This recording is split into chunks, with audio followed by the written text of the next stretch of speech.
Welcome home to USA Global TV and Radio, a place where dreams take flight, with authentic storytelling, diverse perspectives and meaningful conversations, where global stories unite and bridges are built beyond all borders. Discover world-class education, entertainment, hope and inspiration. Together, we're building bridges worldwide. Subscribe to our channel, USA Global TV. Download our app, USA Global TV. Be our guest or join our team. Visit usaglobaltv.com. Thanks to our founder and executive producer, Dr. Jacalyn Kerbeck. Music score by Yeffy Tang from Cloud Road Music. Voiceover artist Mike Porter. Creative direction by Paul Garcia. USA Global TV and Radio. Your home for global connection. All rights reserved. This video and its contents are the exclusive property of USA Global TV and Radio. Unauthorized use, duplication or redistribution in any form is strictly prohibited.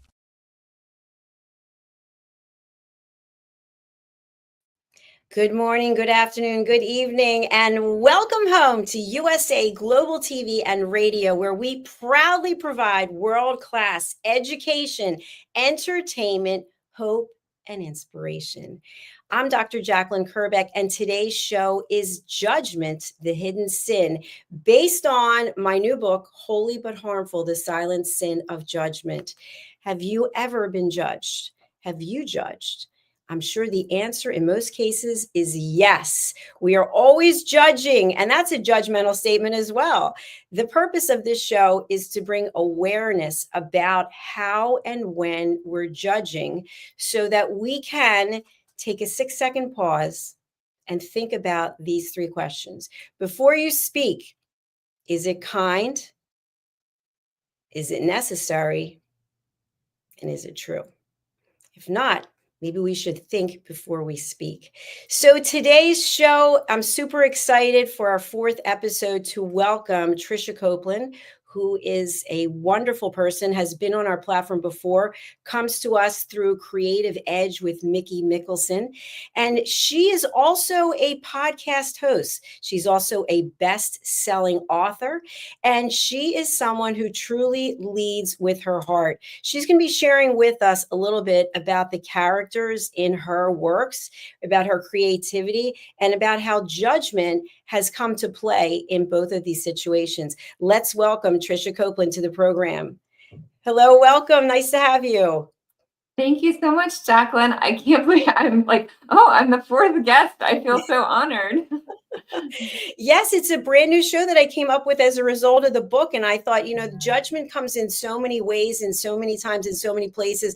I don't think it would be difficult to start a TV show where people are going to talk about judgment. So how much time do we have here?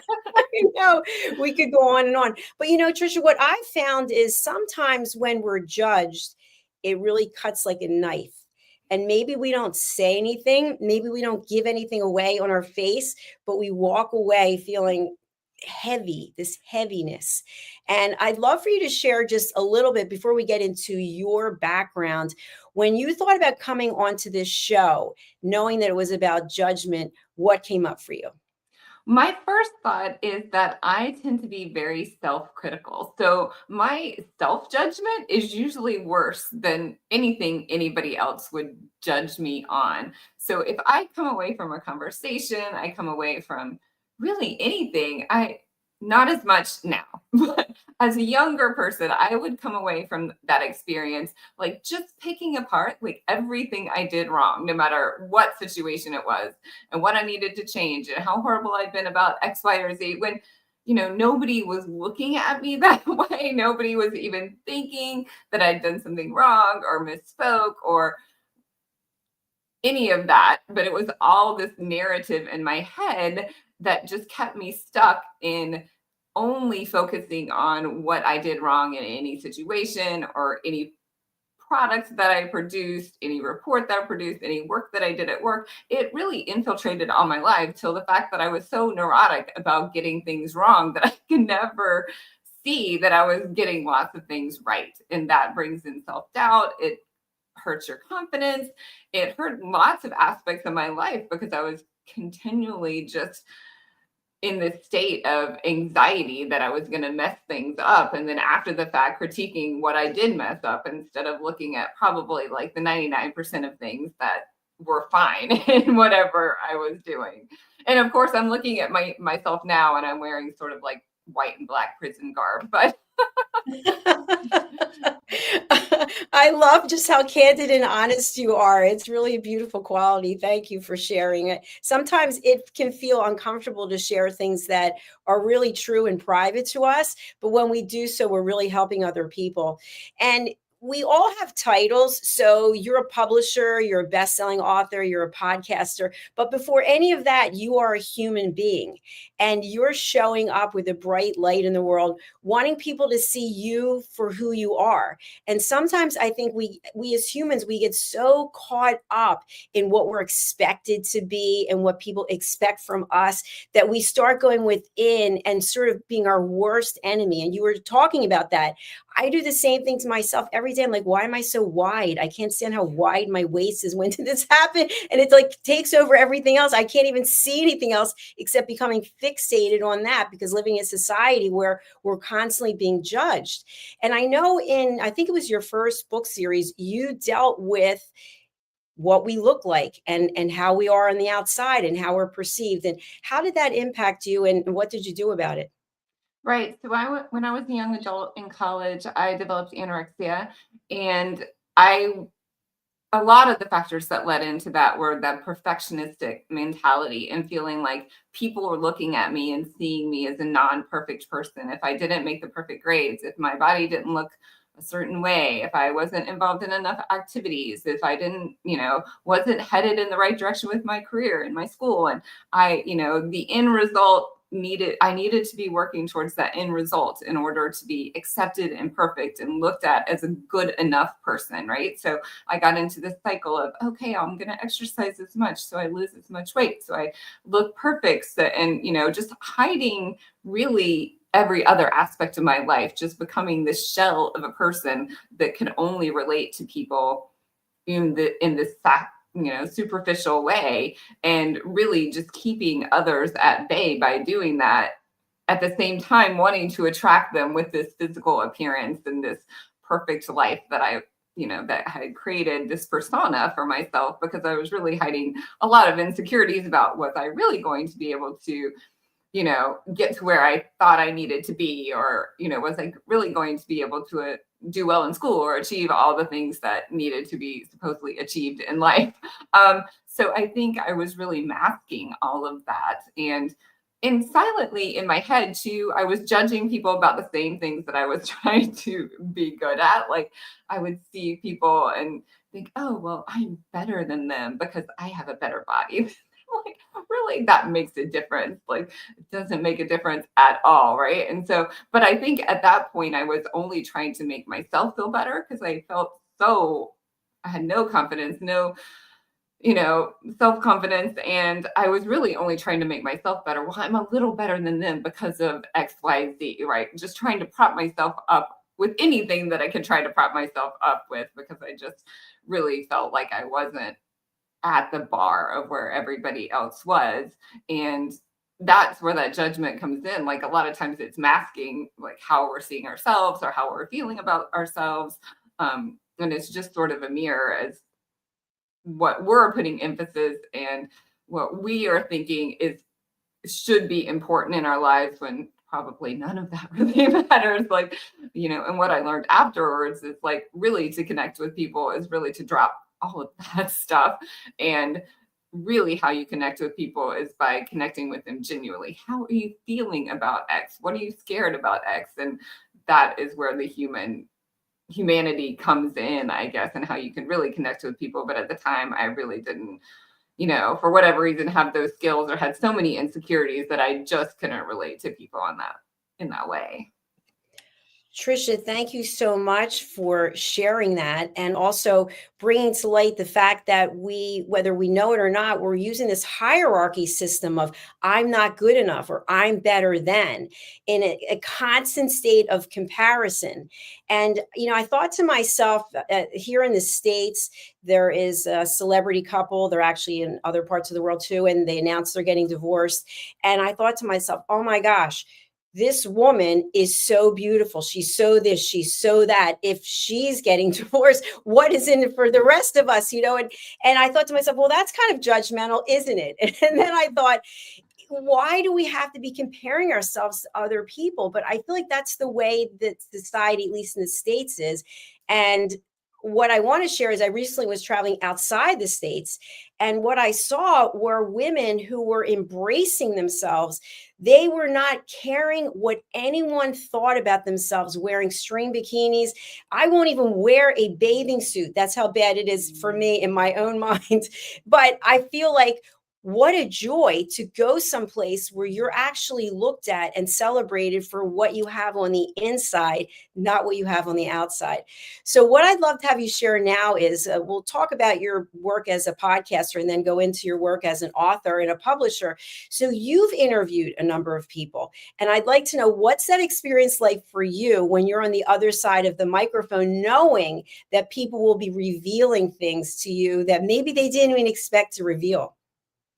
Yeah, it's much more comfortable for me to be asking questions than to be answering them, definitely. And I love talking to authors because no matter, even if you get the most introverted author and they a lot of times are nervous, they're anxious, and they don't think they're going to be able to talk. As soon as you get them talking about their characters, usually you can't get them to stop, which is so much fun because you just see their face light up and then become animated. And just usually a character or a story is a passion project for an author, even if it's in a fantasy realm or a sci-fi realm. It's something that is important to them. It's a theme that's important to them, a genre, just all wrapped up in that. And so I really think, authors' books are extensions of themselves. So just to see an author's face light up and be able to talk about their characters and their themes and their stories, it's so much fun, and I love it. Yeah. It is fun to see people light up. Like, I'm enjoying watching you light up on this program. So you're doing a great job behind the camera and in front of the camera. I want to talk about the fact that you've won a number of awards, and with awards comes responsibility in some ways, because then people are looking to you and they're going, okay, she's the expert, she's the leader in this area. And with that can also come some judgment. So sometimes, and I know this for a fact personally and also through colleagues of mine, people accomplish wonderful things, and there are people who are not cheering them on.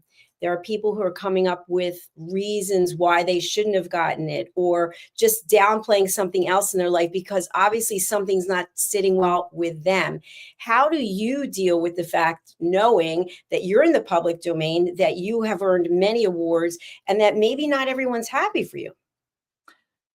That makes me sad that maybe not everyone's happy for me, but because I do write books and reading is so, and material that you read is so personal and it's so different for everyone. Like what everyone, what one person likes and somebody else may not like. And out of the 100% of people in the world, maybe only 20% are going to like my genre or going to like the point of view that I write in, or maybe not even that many percent. Maybe it's only 10% of the people out there that's going to even resonate. They like the point of view, they like the genre, they like the young adult content that is there. So you have to just cut those people. So 90% of the people, this isn't even for them. You're looking for your audience and the group of people that are going to love fantasy, vampires, witches, fairies, young adult content. At least for me, whatever you're writing, you're looking for those people. And sometimes you even let down those people, and that's hard. I just published the finale to one of my series, the Realm Chronicles series, and most of it's been widely popular. And of course, this is me. Like, I will pick out the one little thing in the one review that wasn't amazing, and think, oh, well, and of course, I always try to turn that into a learning lesson. Next time we'll fix this thing, but you can't please everyone. So even trying to fix that thing is sort of like not not the way to go always either. So obviously, I always want to improve my writing and my skill and resonate with my audiences, but you just kind of have to take them with a grain of thought and realize you're not going to be everybody's cup of tea and you're not going to resonate with everyone, and that's okay. Like I don't love, obviously I love everyone, but everything. I don't read horror. I don't love horror books, so I'm not going to read that type of book. So you give it to me and I'm going to say, it's probably a good book, but I don't want to read it because I don't want to stay up till midnight with nightmares. Well, you bring up a good point, which I think also as an author and a publisher, you are an entrepreneur, as am I. And we're not for everyone. Not everyone's going to connect with us. And even though we may want that, I know as a coach, when I meet with first-time entrepreneurs and I'll say to them, who's your audience? Everyone is. Well, that's not actually the case, because we can't target and market to everyone, because everyone's not going to resonate with us. So I'd love to have you share when you decided that you were going to write in the young adults, the fantasy, that creativity. How did you decide that that was your genre as opposed to nonfiction? Obviously not horror, but how did you decide that's where your home was going to be? That's what I love reading, and that's what I love watching, whether it's TV, movies, series, books. I like that more innocent coming of age.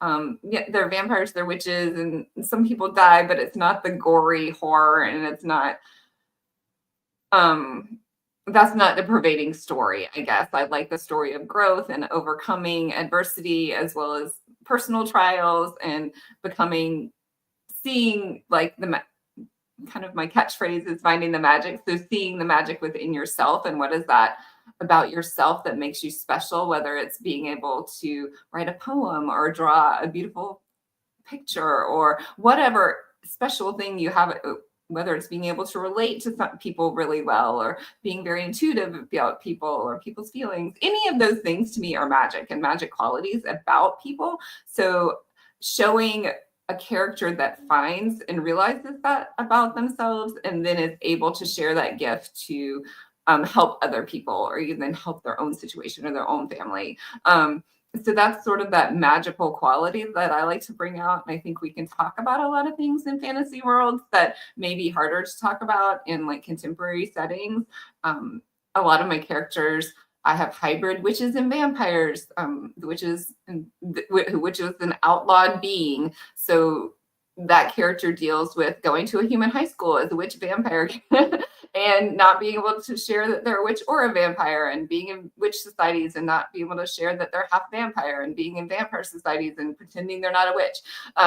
So like things like that, as where do I fit in? All those questions that we deal with sort of in the young adult age. And one of my fairies is Fairy Queen. She's the first female monarch in her realm, and how does she fit in with all these in this predominantly, well, really only male role in her realm, and the fact that she's not being accepted, and many people think that she can't rule or can't do what she needs to do, and she questions herself at certain times, and that's very natural for people. Not all people maybe, but I do that. So that's very natural for us to question whether we can achieve something if people are telling us maybe we can. So I like dealing with those topics in that fantasy world, and I love everything witches and vampires. So it was pretty natural for me to jump into that, just given my background.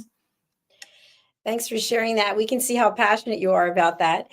And what I'd like to ask next before we go to our commercial break is, in terms of coming up with the stories, you've written over 20 books, I believe.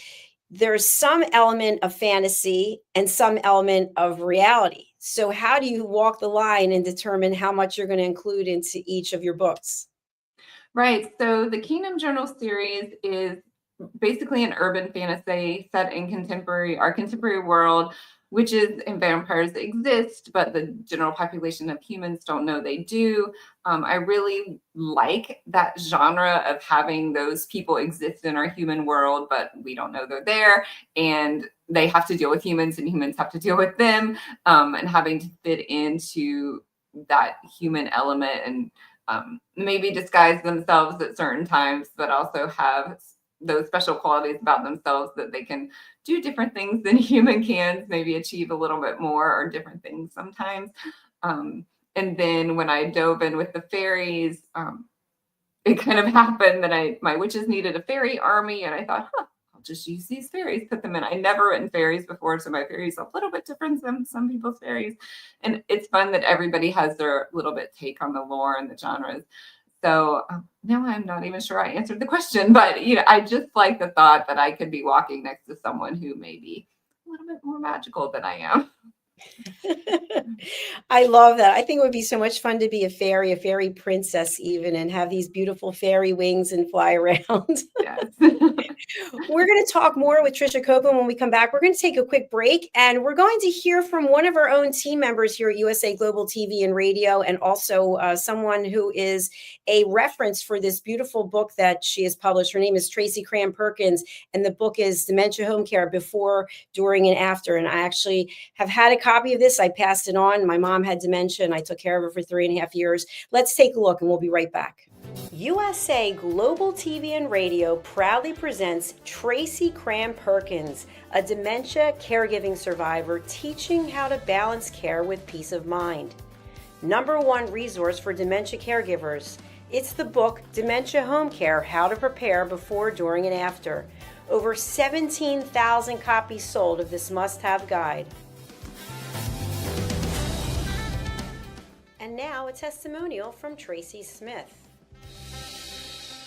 If I was to describe this book to someone who is going through a similar situation, I would underscore how important it is to have some sort of a tool or a guidebook to help you through certain stages. And there's so many, it's such an unknown topic to the average person. And to have this as a reference is essential. It's going to help you get through it personally, as well as help your loved one manage.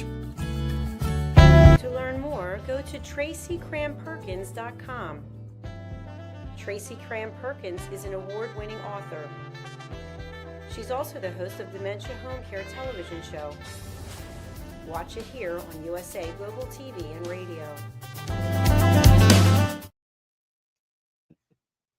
Welcome back to Judgment, the Hidden Sin here on USA Global TV and Radio. My special guest today for our 4th episode is Tricia Copeland, who is from Colorado. She is a best-selling author. She's a publisher, and she's a podcaster. Let's welcome her back to the program. Hello, Tricia. Good to see you. Hi, Jacalyn. Good to see you too.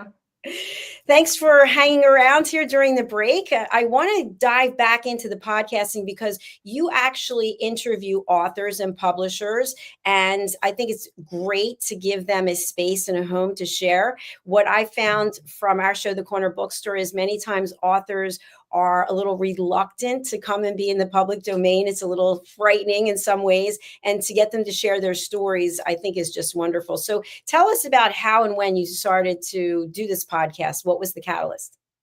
Right. So I started the podcast. It's the Finding the Magic Book podcast on most of the channels. I started in 2021.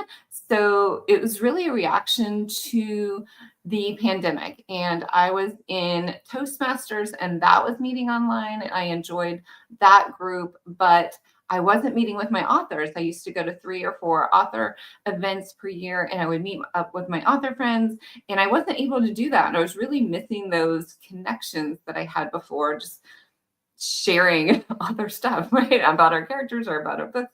And so I thought, well, one of the challenges or one of the activities you could do in Toastmasters was start a podcast. And I thought, well, if I start this podcast, I'll get credit in Toastmasters. I'll be able to talk to my author friends, and we'll be able to share our books and stories with the world. So I did it. Like, I did the first 5 episodes, and then I was hooked. Like, I had so many authors that I wanted to connect with, learn about what was going on with the books, what was going on with the characters, what was going on with their publishing. And I had a whole year's worth of content. So I did 1 year, and I did a second year, and then several publicists contacted me. So I work with Creative Edge now, and I work with some Penguin Random House people to get their authors just and their books out. So it's super fun. I talk about most genres. So if if one episode is not your genre, then you can jump into the next episode. I always have a description so you can find out what genre I'm talking about, but super fun to talk authors from small indie authors. The youngest author I met with was 13 years old. She was amazing. And I re-interviewed her for the second time when she published her second book at age 14. So amazing. All the way up to, J.D. Barker, Jennifer Armentrout, authors like that. So it's super fun just to connect and learn about stories and worlds and magic and characters and what inspires people. Congratulations. And thank you for sharing about the fact that you are a Toastmaster. I have so much respect for Toastmasters. We have a few Toastmasters here on our team, Red O'Laughlin being one of them. So I want to actually incorporate the judgment aspect. As a podcaster, I know for myself as a broadcaster, I've made many mistakes. Sometimes StreamYard kicks me out and the guest is on the stage and they're like, I'm watching it on the television. I see them sitting there going I'm trying to get back in, but I can't. And things just happen. One time I knocked the computer off. So have you ever had anything happen that you didn't anticipate and then you really judged yourself because of it? I do a lot of things to keep that from happening. I don't go live. I tape, I record beforehand. And, part of me is I'm not a tech person. So I do very little. I try to do very little editing, but obviously when you have to edit. A lot of times things do get turned off. I'm late. The person is late. We have to edit things out and all that's good. I mean, I keep my podcast very organic. So obviously sticking to the topic of books and them and their characters and those type of things. But sometimes we start on witches and we go to zombies. So it can be that sometimes, but just real life, real people. And I think most people, I tell them and, beforehand, this is organic. I'm like having coffee with you talking about your books. And if something needs to be edited, we can do it, but I'd rather not because that takes more work. So most people are okay with that. Yeah, that's definitely true. Most people will go with the flow. Some people are a little focused on, can you send me questions in advance? And I know we don't use a script here. So for people watching, Tricia has no idea what I'm going to ask her. I don't even know what I'm going to ask her because I'm just following along with where the conversation is going. And I think that takes a lot of the stress out of it. So there is less judgment. But in the characters that you've created, and the title of this show is Judgment, the Hidden Sin, are there any hidden elements that you keep until the end, or maybe till that if there's a series that you reveal at a later point for your audience and people aren't really aware of it until the unveiling occurs? There's definitely that. I think, those elements of surprise are great to have in books like, oh, I didn't put that together, or they're little hints. I think mystery writers are so amazing at doing that. That's one genre I think my brain would explode if I tried to write mystery, because you have to lace in so many little details in the beginning that, may point to what the answer is, but then they're so little, people may not notice them until the end when they put them all together and you do the big reveal. But definitely I try to sprinkle in little things that are hints to what's coming and hints at the bigger theme, or how we want to see the character grow or what they're doing. And I take from so many different places and inspirations that sometimes I don't even know what they're going to be. Like usually I know the beginning and ending of a book, and like how I get there is what I find fun, like is creating the magic for me. It's funny. And another author said that one time and they were like, oh, I didn't mean real magic. I'm like, it's okay. I know what you meant. So, like, that's the magic. That's the fun of what we're doing. So yeah, I love like surprising my readers with something they didn't expect, because I like to keep the pace going and it exciting and everybody on their toes. And I can relate to that because that's how life is, right? Everything's not planned out. Things just happen and we have to decide how are we going to show up when these things do happen. I love your website and I'd like to take a look at it. Let's have the audience look. There's a lot of, I really feel like positive vibes when I'm looking at your website. So here it is. I love the font and the way that it's laid out. And I just get really, I'm thinking good vibes is what I'm getting when I come to your site here. Well, thank you. Yeah, I'm a sort of a website person. so.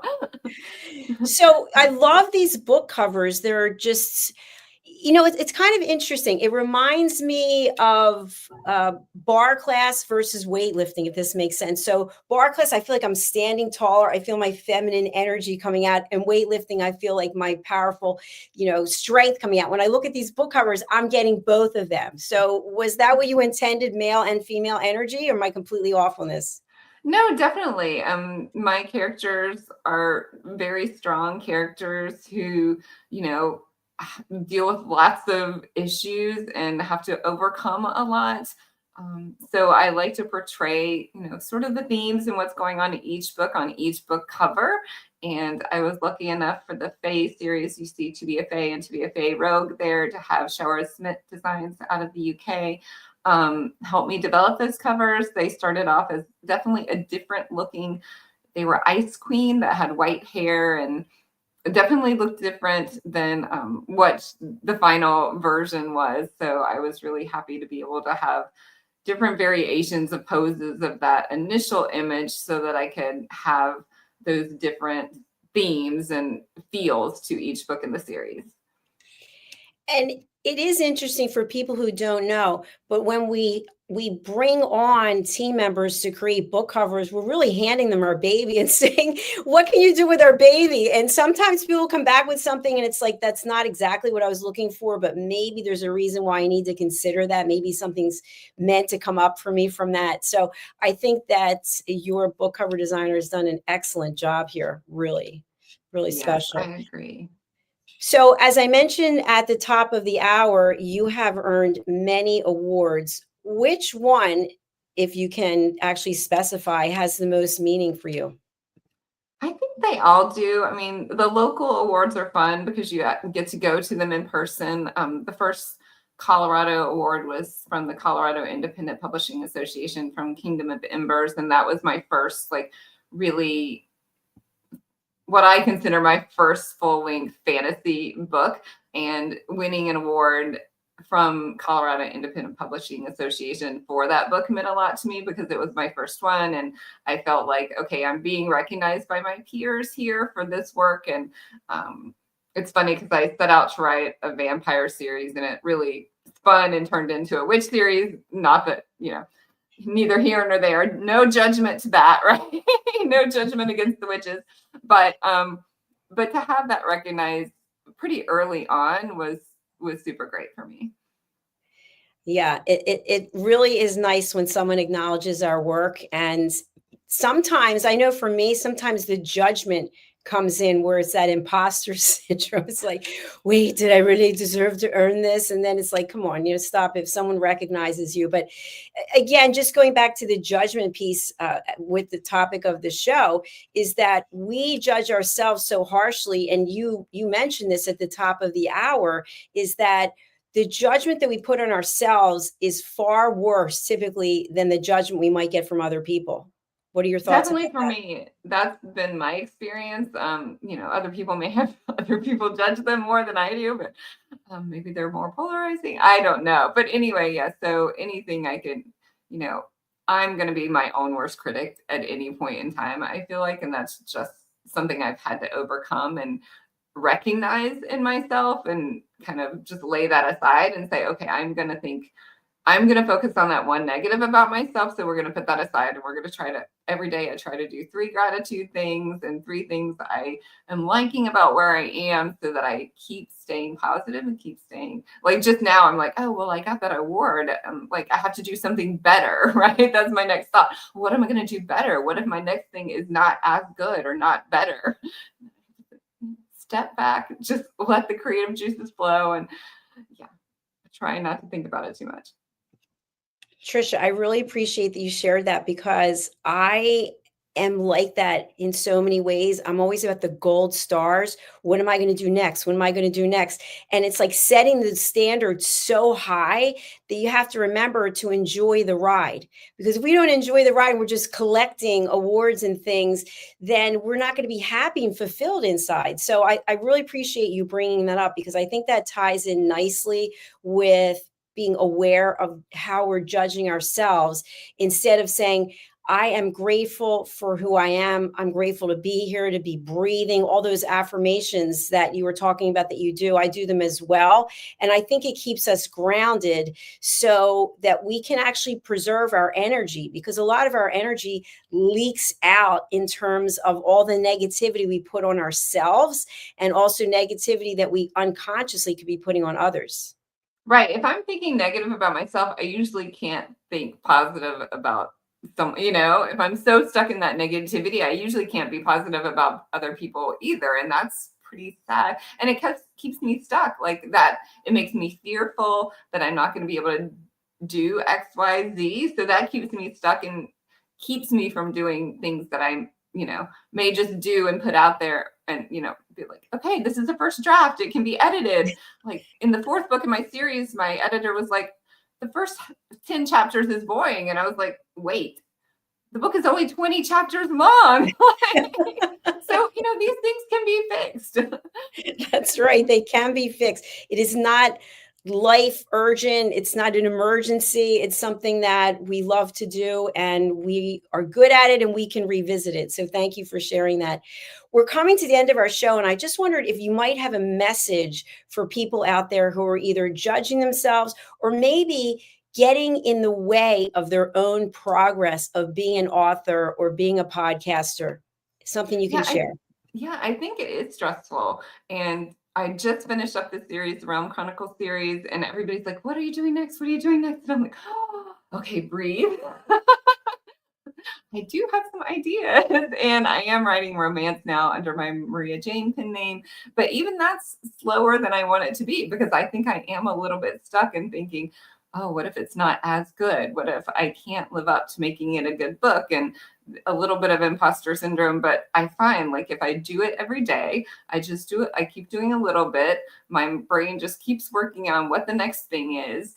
And that gets me excited. It keeps me in my characters. It keeps me in my story, and it keeps me moving forward. Because when I stop moving forward, then that's when like all those little insecurities bubble up. So if I just keep moving forward, just keep doing it, and then my editor will help me make it as well, the best product that I can make it.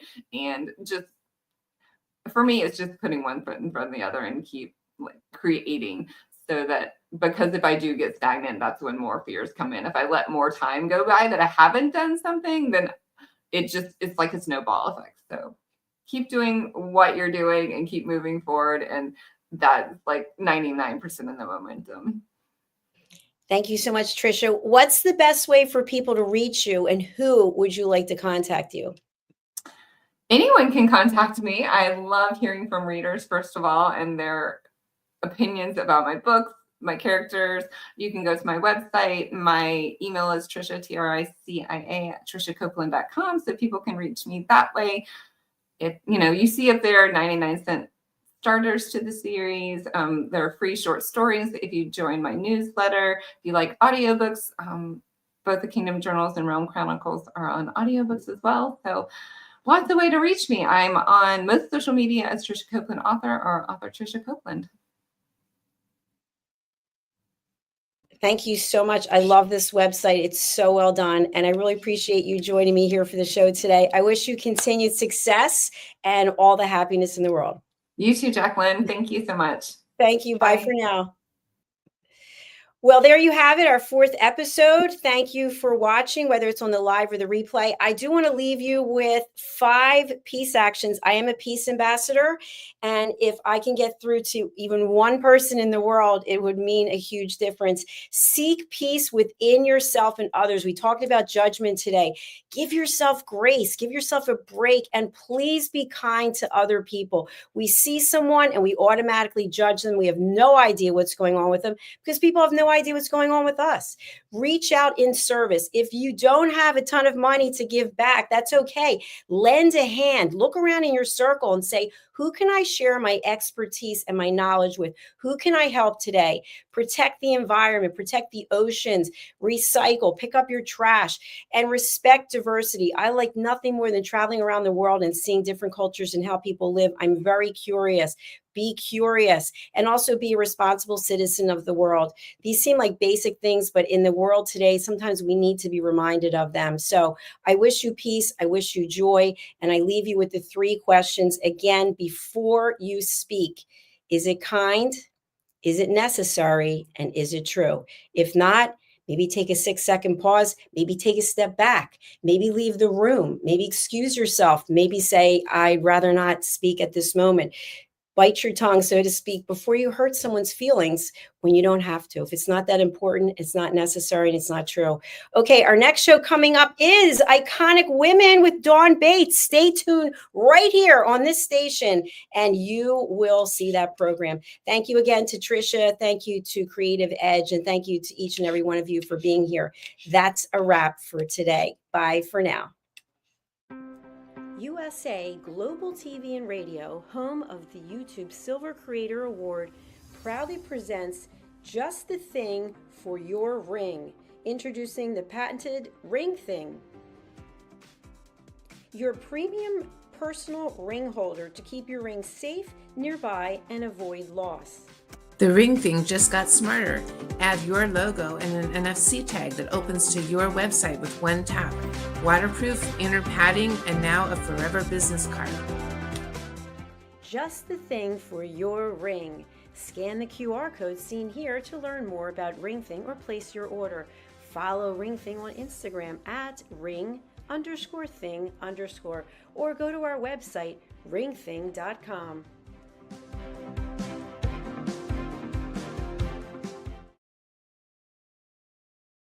Get ready to wear the brand that's changing the world of media. Introducing the official USA Global TV and Radio online store. From our TV show hosts to our incredible global guests, you asked, we delivered. Rep your appearance with pride. Whether you've been on air, hosted a show, or tuned in, we have something just for you. Visit us at usaglobaltvradioshoп.myspreadshop.com and start shopping today. Check back frequently. We're dropping fresh new designs all the time. Showcase your role in our global community. These designs celebrate your voice, your story, your presence. It's more than just merchandise. It's a movement of hope, inspiration, education, and elevated listening. Head to usaglobaltvradioshoп.myspreadshop.com. Your spotlight awaits. USA Global TV and Radio. Elevate your style. Elevate the world. Thank you, viewers and listeners of USA Global TV and Radio, for joining us today. We're honoured to have your time and attention as part of our global community. At USA Global TV and Radio, we believe in the power of authentic conversations, meaningful connections, and creating a world of possibilities together. Want to be part of something bigger? Join our team of elevated listeners at usaglobaltv.com, a space where your voice matters and your ability to listen transforms relationships. Stay connected with us across all our platforms for thought-provoking discussions, expert insights, and empowering stories. Subscribe to our channels at youtube.com/c/USA Global TV. Follow us on social media and explore the endless opportunities we're creating for growth, learning, and inspiration. Together, we're not just broadcasting. We're building bridges and changing lives one conversation at a time. For inquiries, contact us at info@usaglobaltv.com. Music by Johnny Dies. Produced by Executive Producer and Director Dr. Jacalyn Kerbeck. Voiceover by Mike Porter. Creative Direction by Paul Garcia. All rights reserved. Copyright 2025. Visit usaglobaltv.com to view our full terms and conditions.